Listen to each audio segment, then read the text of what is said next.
আসসালামু আলাইকুম এভরিওয়ান, সবাই কেমন আছেন? আশা করি সবাই অনেক বেশি ভালো আছেন। আর আপনারা এখন আমাকে আস্ক করবেন যে আপু এটা কোথায় বা তুমি কোথায় গেছো। ওয়েট, সবকিছুই বলবো এই ভিডিওতে। এটা হচ্ছে আমার কাজিনের বাসা। অনেক দিন ধরে প্ল্যানিং করছিলাম যে ওদের বাসায় ঘুরতে যাব, বা সময়ের ব্যবধানে আর যাওয়াই হচ্ছিল না। ফাইনালি চলে আসলাম। বর্তমানে এখন আমি আছি নাটোরে। আমি খুব সুন রাজশাহী চলে যাব, কজ আমার কাজিনরা পড়াশোনার জন্য রাজশাহীতেই থাকে। সো আমি ওখানেই যাব। এখানে আসছিলাম জাস্ট একটু ঘুরে যাওয়ার জন্য। অনেক দিন পর একটা লং জার্নি করে আসছি। আমার অবস্থা খুব খারাপ, এর জন্য আমি তাড়াতাড়ি বসে পড়লাম স্কিন কেয়ার করতে। এখন আমি আপনাদের সঙ্গে শেয়ার করবো আমি কিভাবে স্কিন কেয়ার করি। সিম্পল 3টা জিনিস যে আমি আজকে স্কিন কেয়ার করব। তার মধ্যে ফার্স্টে হচ্ছে একটা পাপায়া সোপ, দেন হচ্ছে এটা থানাকা ফেস প্যাক, এরপরে আছে একটা নাইট ক্রিম, এটা হোয়াইটনিং একটা নাইট ক্রিম। দেন আমি চলে আসলাম ফেসটাকে ক্লিন করতে। আমি ফার্স্টে একটু পানি দিয়ে আমার মুখটাকে ধুয়ে নিচ্ছিলাম। তারপর আমি সোপটা ফেসে অ্যাপ্লাই করা স্টার্ট করে দিয়েছি। আপনারা আমার মতো সরাসরি সোপটাকে ফেসে লাগাবেন না, কজ অনেকের স্কিন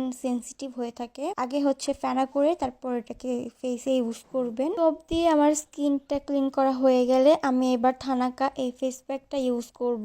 এই ফেস প্যাকটি মুখে বেশিক্ষণ রাখার কোনো প্রয়োজন নাই, জাস্ট অ্যাপ্লাইয়ের পর ড্রাই হয়ে গেলে নর্মাল পানি দিয়ে ফেসটা ধুয়ে নিলে হয়ে যাবে। আমি সুন্দর করে ফেসটা ক্লিন করে নিলাম। এবার আমি নাইট ক্রিমটি ইউজ করব। আমি 3টা প্রোডাক্ট যে পেজ থেকে নিয়েছি, আমি পেজটা আমার ক্যাপশনে এবং আমার স্কিনে দিয়ে রাখবো। আপনারা চাইলে সেখান থেকে পারচেস করতে পারেন। প্রতিদিন রাত্রে ঘুমানোর আগে ফেসটা সুন্দর করে ক্লিন করে এই নাইট ক্রিমটি অ্যাপ্লাই করে ঘুমিয়ে যাবেন। পরের দিন সকালে ঘুম থেকে উঠে সুন্দর করে সোপটি দিয়ে ফেসটা ক্লিন করে নেবেন। তো এই ছিল আজকে আমার নাইট স্কিন কেয়ার। দেখে নিলেন মাত্র 3টা প্রোডাক্ট দিয়ে আমি নাইট স্কিন কেয়ার করে ফেললাম। আমি এই পেজটি আমার স্কিনে দিয়ে রাখবো, আপনারা চাইলে নিতে পারেন। স্কিন কেয়ার করার পরে আমি একটু ঢং করতেছিলাম। আর আমার কাজিনের এই রুমটা কিন্তু অসম্ভব সুন্দর, ওর একটা ড্রিম রুম বলা যায় এটা। আর ওর বাসাটা কিন্তু পুরোটাই একটা ডুপ্লেক্স বাড়ি। আমি নেক্সট ভিডিওতে ওদের ফুল বাড়িটা দেখানোর চেষ্টা করব। এই পর্যন্ত আপনারা ওয়েট করতে থাকেন আর আমার জন্য দোয়া করবেন। আজকের ভিডিও এই পর্যন্তই। আল্লাহ হাফেজ।